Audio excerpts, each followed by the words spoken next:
আসসালামু আলাইকুম everyone. I hope সবাই অনেক ভালো আছেন। অনেক দিন পর মানে বছরে এই প্রথম নিজের গাছের সামান্য কিছু লাউ পাতা ছিল। তো ভাবলাম এগুলো পোকায় খাওয়ার আগে বা গাছ মারা যাওয়ার আগে নিজেই খাই। কষ্ট করে লাগিয়েছিলাম, মাত্র 2টো গাছ বেঁচে আছে। তার মধ্য থেকে নিচে যে পাতাগুলো একটু শক্ত টাইপের হয়ে যাওয়ার আগে ভাবলাম যে খেয়ে নিই। আর আগাটা রেখে দিয়েছি, তো সামান্য আগাগুলোও ভেঙে দিয়েছিলাম। তো ভাবলাম যে পাতাগুলো দেখতে ভালোই লাগছিল, আর এই দেশে তো সহজে লাউ শাকটা পাওয়া যায় না।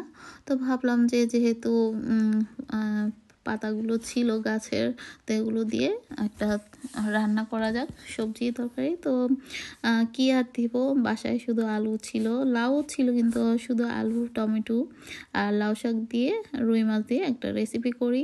তো এই আর কি, তো সেই অনুযায়ী আসলে রান্না করতে চলে আসলাম। তো প্রথমে লাউ শাকগুলোকে আমি কেটে ধুয়ে নিয়েছি, সঙ্গে আলু দিয়েছি 2-3টা, আর একটা টমেটো অবশ্যই দিব।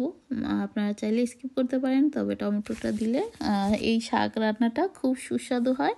যেহেতু আমি রুই মাছ আস্তভাবে দিব, আপনারা চাইলে ভেঙেও দিতে পারেন বা শুটকি দিয়েও রান্না করতে পারেন, খুব টেস্ট হয় এভাবে রান্না করলে। যাই হোক, পেঁয়াজ বাটাটা দেওয়ার কারণে পেঁয়াজটা একটু কালচে হয়ে গিয়েছে, তবে সমস্যা নেই। এখানে আমি যখন মশলা অ্যাড করব সব ঠিক হয়ে যাবে। সাইডগুলো একটু পোড়া পোড়া হয়ে গিয়েছিল, তো খেয়াল রাখতে হবে, সাবধানে। তো প্রথমে আমি তো হাঁড়িতে সামান্য তেল দিয়ে পেঁয়াজ কুচি দিয়ে দিলাম, পেঁয়াজ বাটা সঙ্গে টমেটো অ্যাড করা ছিল পেঁয়াজ বাটার সঙ্গে। তো সব কিছু দিয়ে আর রসুন বাটা সব কিছু দিয়ে আমি এটাকে ভালো মতো কষিয়ে এখন মশলাগুলো দিয়ে দিলাম, সামান্য একটু পানিও দিয়ে দিয়েছি, আর লবণটা তো অবশ্যই দিতে হবে। তো সব কিছু দিয়ে পানি দিয়ে আবারও মশলাটাকে আমি বেশ কিছুক্ষণ কষিয়ে নেব। আর এই হাঁড়িটা সেদিন কিনে এনেছিলাম, তো ভাবলাম যে এই হাঁড়িতেই বা কড়াইতেই আজকে রান্নাটা করি। ভালোই লাগছিল, খুব বেশি বড়ও না আবার খুব বেশি ছোটও না, দেখতে ভালোই লাগছিল। তো ভাবলাম যে আজকে যেহেতু শাক রান্না করবো, তো এটার মধ্যেই রান্নাটা করি। তো সেই অনুযায়ী আসলে রান্নাটা করছিলাম। তো মশলাটা কষানোর পর এখন দিয়ে দিচ্ছি সেই কেটে রাখা, ধুয়ে রাখা লাউ শাক আর আলুটা।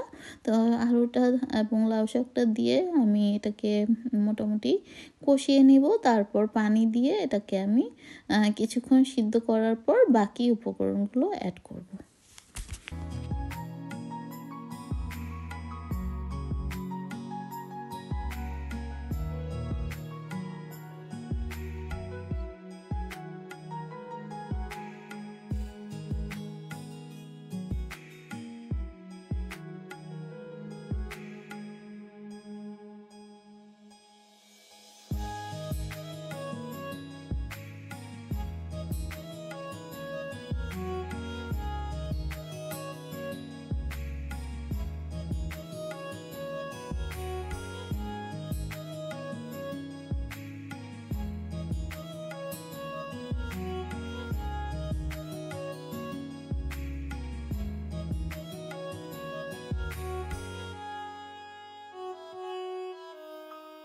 দেখতেই তো পেলেন, পানি, সামান্য একটু পানি দিয়ে লাউ শাকটাকে আমি মোটামুটি সিদ্ধ করে নিয়েছি, আর আলুটাও সিদ্ধ হয়ে আসছে মোটামুটি। তো এই পর্যায়ে একটা টমেটো কেটে আমি এখানে অ্যাড করলাম, আর সঙ্গে কাঁচামরিচ।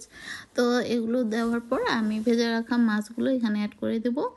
আর আপনারা চাইলে কিন্তু শাকের মধ্যে হয়তো অনেকে ভাবেন যে শাকে আবার কেউ টমেটো খায় কিনা, তবে আমি যেভাবে রান্না করছি একবার হলো এভাবেই খেয়ে দেখবেন যে আসলে কতটা মজা হয় টমেটোটা অ্যাড করার কারণে। আপনারা চাইলে স্কিপও করতে পারেন, আর মশলার পরিমাণ চাইলে কমিয়ে দিতে পারেন। যেহেতু আমি মাছ আজকে এভাবে দিয়ে রান্না করছি, তাই ভাবলাম যে টমেটোটাও দিই, খেতে অন্যরকম লাগবে। আর সত্যি অসাধারণ হয়েছে এই শাক রান্নাটা। একটা মাছ রান্নাও বলা যেতে পারে এটাকে, আর নয়তো শাক রান্নাও বলা যেতে পারে। তো যাই হোক, এভাবে ভালো লাগলে আমার রেসিপিটি বাসায় একবার হলেও খেয়ে দেখবেন। আই হোপ ভালোই লাগবে আপনাদের কাছেও। তো লাউ শাক বা যে কোনো শাক দিয়ে কিন্তু এভাবে রান্না করতে পারেন।